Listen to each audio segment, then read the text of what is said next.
नमस्कार मित्रों, मैं आचार्य विक्रम जैन जिनवानी ज्योतिष संस्थान में आपका स्वागत करता हूं। आज का जो विषय है, हम बात करते हैं तिथि के बारे में। वैसे तो जैसे एक इंग्लिश कैलेंडर में डेट होती है, जैसे 1 तारीख, 2 तारीख, 3 तारीख, उसी तरीके से हिंदू कैलेंडर में तिथि होती है। तिथि जो तिथि होती है वो डेट से भिन्न होती है, यानी जो इंग्लिश कैलेंडर की जो डेट होती है उससे जो है ना वो भिन्न होती है तिथि। तिथि जो है हिंदू कैलेंडर के हिसाब से जब सूर्य उदय होता है उस समय जो तिथि चल रही होती है वो तिथि कहलाती है।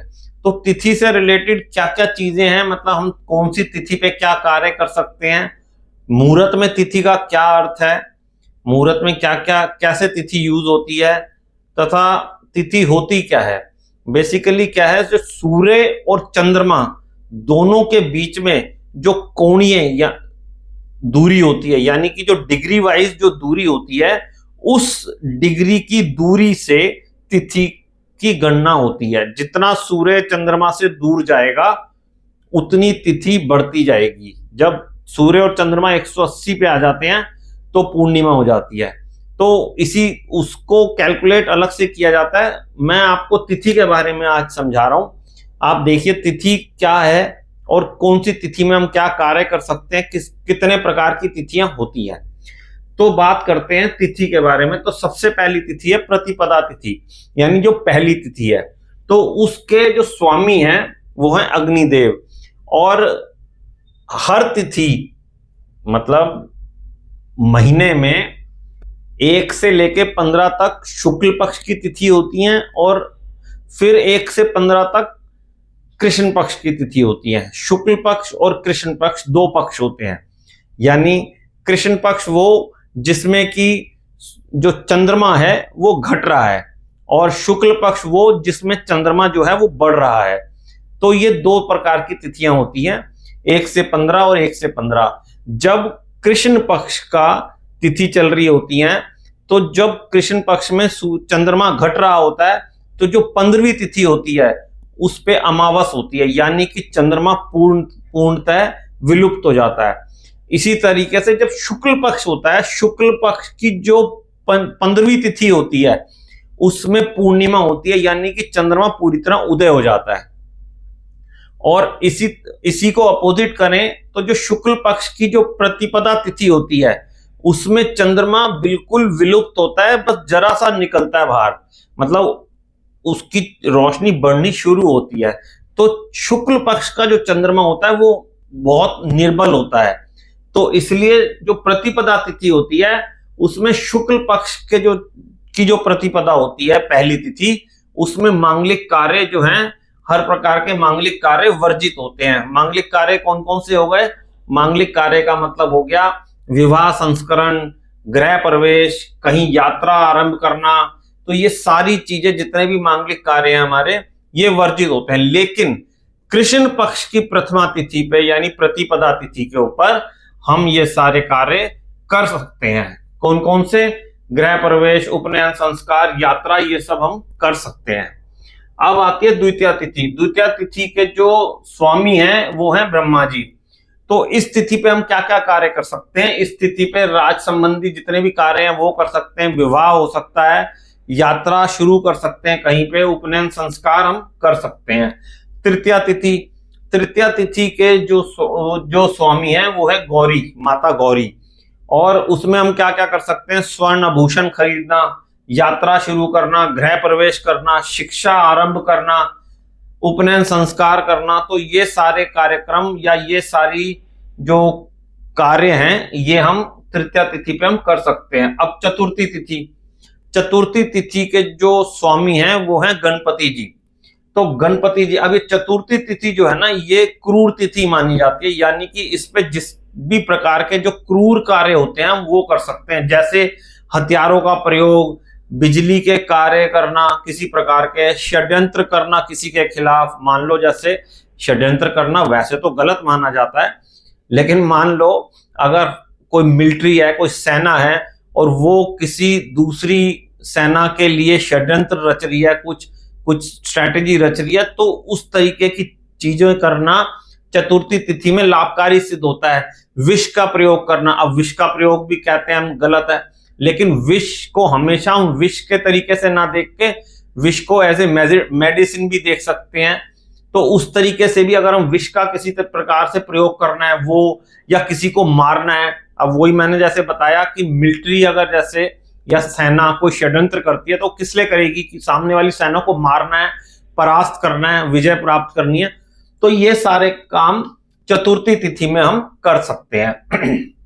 पंचमी तिथि, पंचमी तिथि के जो स्वामी हैं वो है नाग।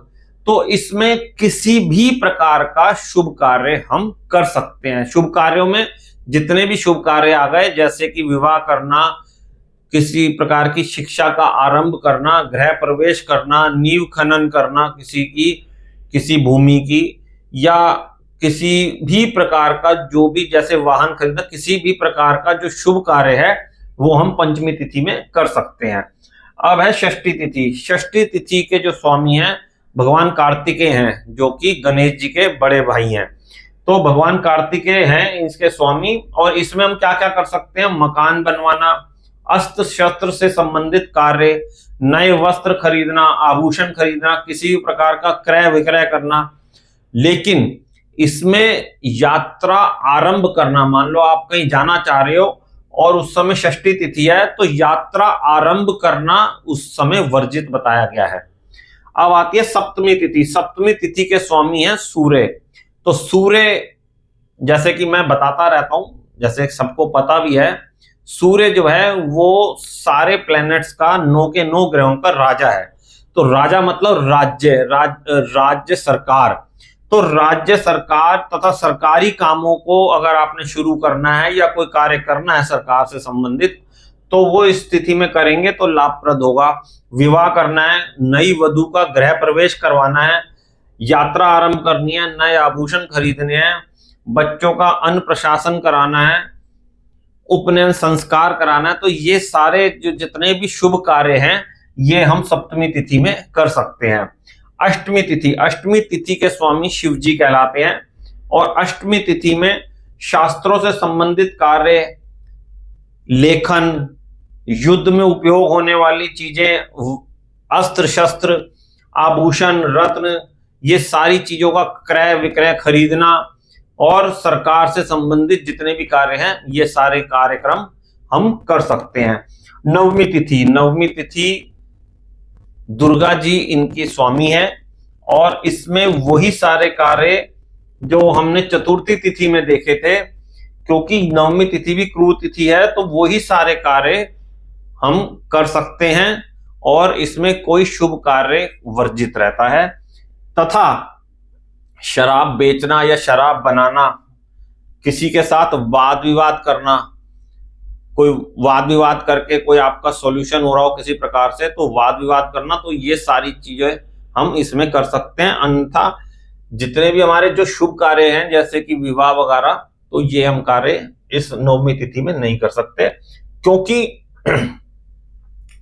चतुर्थी तिथि, नवमी तिथि और चतुर्दशी यानी 4, 9 और 14, ये जो 3 तिथियां हैं ये रिक्ता तिथि कहलाती हैं। रिक्ता तिथि मतलब इनमें शुभ कार्य वर्जित होते हैं। अब आती है दशमी तिथि। दशमी तिथि के स्वामी है यम। तो यम का मतलब इसमें पंचमी तिथि में जितने भी शुभ कार्य हमने बताए आपको, तो उस सारे प्रकार के हम शुभ कार्य हम इसमें कर सकते हैं। उसके बाद आ गई दशमी के बाद एकादशी। एकादशी तो ज्यादातर दुनिया को सबको पता ही है एकादशी तिथि कितनी शुभ होती है। तो विश्वदेव इसके स्वामी हैं, और जितने भी प्रकार के पूजा पाठ, हवन, यज्ञ, इस प्रकार के जो भी कार्यक्रम होते हैं, मकान बनवाना, यात्रा आरंभ करना, तो ये सारे कार्यक्रम जो भी धर्म या पूजा पाठ से रिलेटेड होते हैं, ये सारे काम हम एकादशी तिथि पे कर सकते हैं। द्वादशी तिथि। द्वादशी तिथि के स्वामी है विष्णु जी। अब विष्णु जी जो द्वादशी तिथि के स्वामी है, इसमें हम क्या क्या कार्यक्रम या क्या क्या कार्य हम कर सकते हैं, वाहन खरीदना, विवाह करना तथा अन्य किसी भी प्रकार का शुभ कार्य हम कर सकते हैं, लेकिन इसमें गृह प्रवेश या यात्रा आरंभ करना ये वर्जित बताया गया है। त्रयोदशी तिथि के स्वामी है कामदेव। तो त्रयोदशी तिथि में हम राज्य से रिलेटेड, युद्ध से रिलेटेड, अस्त्र शस्त्रों से रिलेटेड कार्य हम कर सकते हैं और गृह प्रवेश या यात्रा इसमें वर्जित है।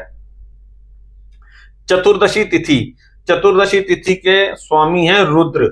और चतुर्दशी तिथि जैसे मैंने अभी बताया, चतुर्थी तिथि, नवमी तिथि और चतुर्दशी तिथि ये रिक्ता तिथि कहलाती हैं। तो इसमें कोई भी शुभ कार्य वर्जित है।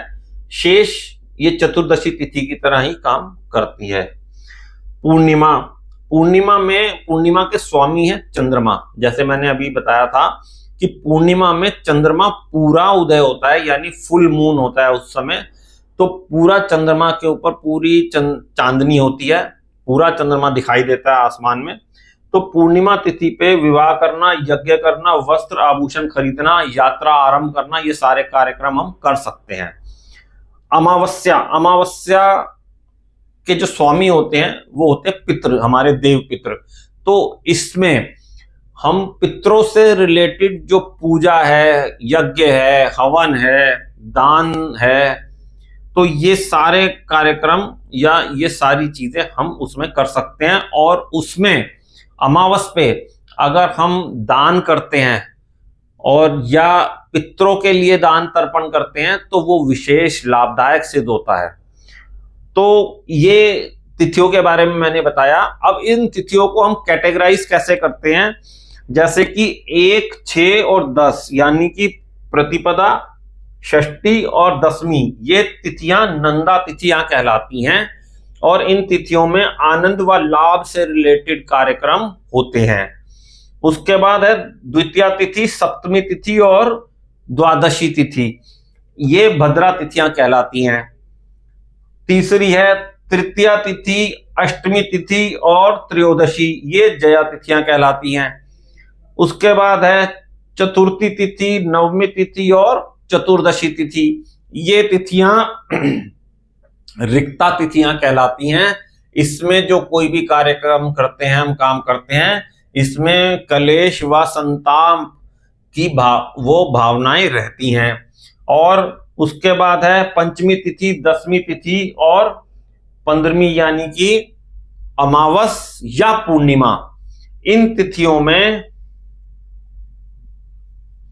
तिथियों को पूर्णा तिथि कहते हैं।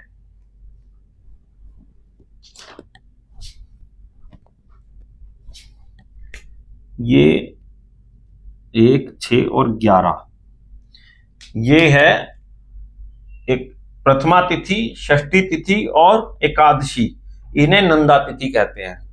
और ये पंचमी, दसवीं और पूर्णिमा या अमावस, इनको पूर्णा तिथि कहते हैं। तो ये तिथियों के बारे में कुछ जानकारी है। आशा करता हूं आपको ये छोटी सी जानकारी अच्छी लगी होगी। और तिथियों के बारे में अभी और बहुत सारी जानकारी है, क्योंकि ये तिथि जो है पंचांग का मतलब है 5 चीजें। तो पंचांग का एक महत्वपूर्ण अंग है। तो इन तिथियों के हिसाब से ही हमारा सारा पंचांग चलता है। और ये तिथियां जो है चंद्रमा के हिसाब से चलती हैं। तो कुल मिला के चंद्रमा और सूर्य के हिसाब से ही हमारा पंचांग और हमारा सारा ज्योतिष चलता है। तो आशा करता हूं ये इंफॉर्मेशन आपको अच्छी लगी होगी। बहुत बहुत धन्यवाद।